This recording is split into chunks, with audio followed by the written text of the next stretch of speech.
Bonsoir et bienvenue à toutes et à tous à ce rendez-vous du 19 direction Kandi pour suivre le lancement officiel de la remise des secours aux personnes vulnérables pour le compte de l'Alibori. Plus de 400 individus impactés. L'objectif du gouvernement à travers le ministère des Affaires sociales est d'aider les bénéficiaires à sortir de la précarité. Le point de la cérémonie de remise avec Judikaël Ayena et Ousmane Baparapé. C'est parti pour la remise des secours temporaires, des allocations en espèces non remboursables à ces personnes en situation de nécessité. L'initiative s'inscrit dans la politique sociale du gouvernement du président Patrice Talon. C'est une joie puisque c'est en partie l'œuvre de la mairie. Et si c'est l'État qui le fait, nous ne pouvons que dire merci au gouvernement du président Patrice Talon. Nous sommes ici pour témoigner donc de l'engagement de l'État à soutenir les hommes et les femmes en situation d'indigence, les personnes handicapées, les personnes âgées, ainsi que les enfants malheureux. Cette année, cette édition impactera 420 personnes qui bénéficieront des allocations. Que dis-je ? De la solidarité de l'État, soit 70 personnes par commune pour une enveloppe globale de 15 millions de francs CFA. Ce qui vous est destiné ce soir, ça a été bien dit. Ce n'est pas pour aller vendre par exemple des médicaments contrefaits. Ce n'est pas pour aller vendre de l'alcool frelaté. Mais c'est pour mener des activités saines et décente, comme je l'ai dit tantôt. Grâce au guichet unique de protection sociale et l'engagement des commissions communales, le comité départemental de gestion des secours présidé par le préfet a pu retenir ceux qui ont le plus besoin de l'aide de l'État. Toutes les femmes de Kandi, toutes les femmes de l'Alibori sont émues parce que vraiment elles sont dans des situations difficiles. Mais le président Talon s'est rappelé de ces femmes pour les aider à au moins augmenter leurs revenus ou bien commencer un petit commerce. Je suis très content de notre remise pour nous les handicapés là. Parce que notre président Patrice Talon, il a pensé à nous les pauvres, les handicapés. Il est ensuite prévu une éducation financière pour l'utilisation rationnelle des fonds. Toujours à Kandi, il y a eu un atelier de validation du plan d'utilisation des terres des zones sous gestion du parc national d'Ouvé du Bénin. 2 jours durant, les participants ont débattu sur des questions relatives à la sauvegarde du parc W, désormais patrimoine mondial. Les représentants des structures de l'État, les acteurs du monde agricole, les sages et têtes couronnées ont répondu présents à cette invitation de African Parks. Alors, lorsque nous venons ici, nous avons essayé de voir mode de gestion des terres dans la zone du parc, occupée par les champs, la zone tampon et l'enclave, ou encore actualisation du zonage et plan d'action pour la concrétisation de la sécurisation des espaces pastoraux. Et ce document ne va pas être déposé ou rangé quelque part. Et je pense que ça va nous inspirer, ça va servir de référence pour aller de l'avant. Et nos parents doivent savoir qu'ils doivent effectivement s'acquitter de quelque chose en attendant d'être mieux logés dans la périphérie ou les zones destinées quand même à les abriter. Le travail qui nous a réunis ces 2 jours concerne l'élaboration d'un plan d'utilisation des terres qui avait prévu aussi éventuellement une actualisation du zonage pour prendre en compte les nouvelles vocations de gestion du parc national W suite à la réforme de la délégation de gestion de ce patrimoine à African Park. Nous avons abouti à une non-actualisation, principalement du zonage, puisque nous n'avons pas changé foncièrement les limites ni les vocations principales. Et nous nous sommes convenus d'une nouvelle forme d'affectation des terres, notamment dans la zone tampon, pour régler un certain nombre de problèmes majeurs que rencontre la conservation de ce parc national du Bénin. Nous nous sommes accordés avec les communautés qui sont installées dans le parc et à l'intérieur des limites du parc qu'il faut un retrait progressif. Ces travaux en vue de l'élaboration d'un plan d'utilisation des terres viennent combler les attentes. Nous allons nous engager pour que vraiment qu'il n'y ait plus de désordre dans le parc. Chacun doit prochainement connaître sa limite. Personnellement, je voudrais que nous allions plus loin après ce travail qui est fait pour obtenir des résultats concrets. Comme les ports à Cotonou là, c'est comme ça aussi. Le parc là, c'est un port du Nord aussi.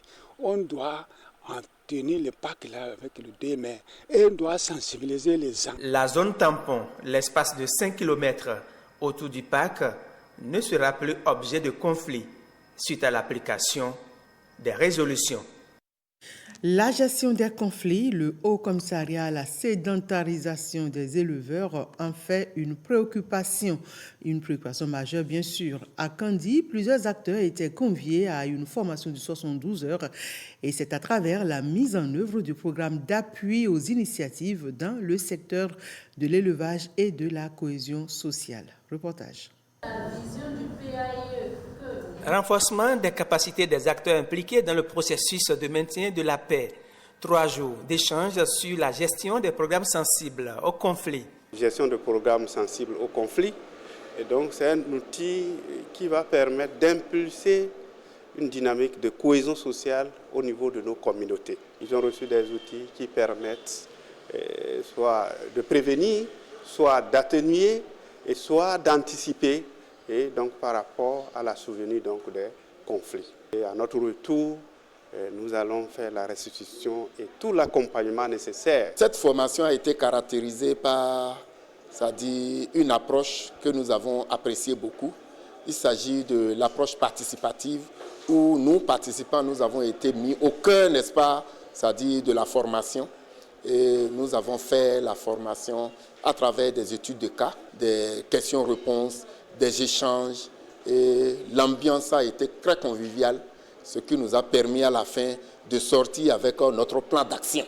Ces travaux s'inscrivent dans le cadre de l'exécution du calendrier 2023-2025 du programme d'appui aux initiatives dans le secteur de l'élevage et à la cohésion sociale.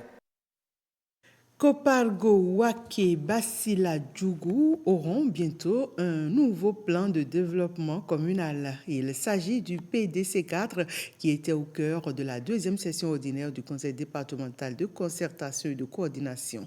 Au cours de la séance qui a eu lieu à la mairie de Djougou ce mardi, le document a été adopté sous réserve de l'aval du ministre en charge du développement et de la coordination de l'action gouvernementale.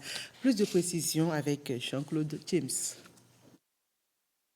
La présentation du document est suivie de débats, occasion propice pour les amendements en vue de doter chaque commune, Kopargo, Wake, Basila et Djougou, d'un plan qui favorise véritablement son développement. Nous avons tous procédé ici à l'adoption du document du PDC 4, 4e génération, sous réserve de l'avis de non-objection du ministère du Développement et de la coordination de l'action gouvernementale. Et je vous promets que dès que nous aurons l'avis de non-objection du ministère du Développement, qu'au niveau de la préfecture, nous allons prendre un arrêté pour approuver. Je voudrais une fois encore vous réitérer tout mon soutien pour vous accompagner dans le développement de vos différentes communes. Avant les travaux de la dite session, Jacques Roland Amadou a fait le point de sa tournée statutaire aux membres du CDCC. Objectif : leur rappeler l'urgence de se mettre au travail pour apporter des réponses aux préoccupations des populations de la Donga. Le point de la tournée statutaire du préfet du Borgou du 14 au 18 octobre dernier dans les 8 communes sous sa tutelle et la revue de performance du département en matière d'exécution des projets et programmes d'activité sont les 2 principaux points à l'ordre du jour de la 4e conférence administrative départementale du Borgou. Cette assise a eu lieu ce mardi 12 novembre sous la direction du secrétaire général de la préfecture. Le point avec Ronald Robinson. À la suite de la montée des couleurs, les membres de la conférence administrative départementale, sous la houlette du secrétaire général de la préfecture du Borgou, ont passé en revue le point de la visite du préfet dans les 8 communes sous sa tutelle. Une visite effectuée conformément au test en vue d'appréhender les préoccupations des populations, leur niveau de satisfaction et attente par rapport aux actions du gouvernement. Au nom des membres de cette conférence, la nouvelle directrice départementale des affaires sociales et de la microfinance du Borgou. La préoccupation principale, c'est par rapport à un dossier de triplé qui n'avait pas été satisfait. Selon les recherches, ces dossiers ont été transmis au ministère. L'étude est en cours actuellement. En dehors de cela, il y a la question de la sécurisation des lieux. C'est une situation générale au niveau du ministère, mais qui est en train d'être résolue à partir du 15 prochain. Globalement, il faut dire que le bilan de cette visite a été positif et très apprécié par les populations. Elles en ont profité pour évoquer certaines préoccupations qui ont eu des réponses avec le concours des membres de la conférence administrative départementale, les directeurs départementaux qui ont accompagné le préfet. Le second point du jour, c'est la revue de la performance du département à travers le niveau d'exécution des différents projets et programmes d'activité. Le taux d'exécution varie à 90%, ce qui est vraiment satisfaisant dans l'ensemble. Des recommandations ont été faites, puisqu'il reste encore quelques semaines pour que les acteurs à différents niveaux prennent des dispositions pour accélérer donc le processus et atteindre un taux d'exécution global de 100% à la fin de l'année. Sani Biobaye salue les efforts de l'ensemble des membres de la conférence administrative départementale dans l'accompagnement des communes. Il les appelle à plus de synergie à l'avenir pour des performances excellentes. La direction départementale du tourisme, de la culture et des arts du Borgou est toujours à pied d'œuvre pour la promotion de la musique moderne d'inspiration traditionnelle. L'édition 2024 de la compétition Kokomba Garassa a vécu sur l'esplanade de Dima Radio dans le 3e arrondissement de Parakou. Les différents orchestres des 8 communes du Borgou ont défendu leurs couleurs d'origine sur des thèmes spécifiques et d'actualité. Reportage.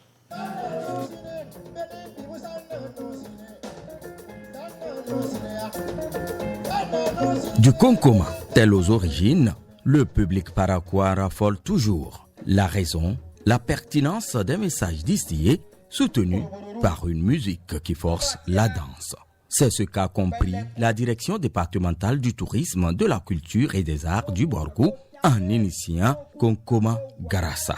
Konkoma Garassa consiste à regrouper les orchestres Konkoma des 8 communes du département sur certains thèmes, à savoir la paix, la cohésion sociale, les violences basées sur le genre et aussi les méfaits de la consommation des produits comme Trump.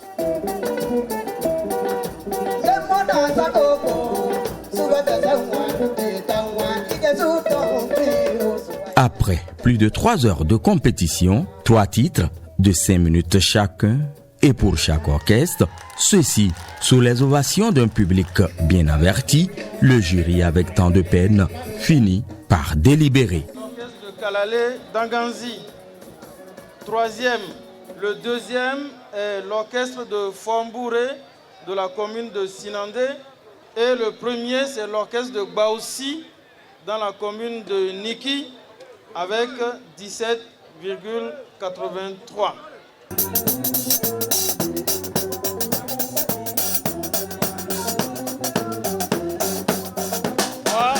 Je félicite d'abord ces 8 orchestres. En termes d'orchestration, en termes de synergie, d'harmonie sur scène, mais en termes de compétition, vous voyez, il y a souvent des nuances. La majorité de ces orchestres n'ont pas pu gérer avec le temps. Konkoma Garassa est bien loin d'être une compétition éliminatoire. La promotion de ce genre de musique est le leitmotiv des organisateurs.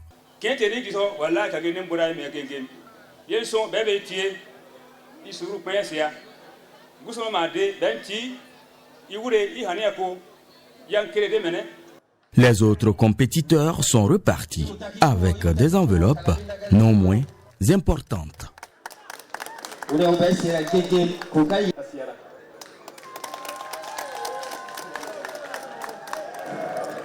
Mesdames, Messieurs, c'est tout pour ce 19h. Merci de l'avoir suivi.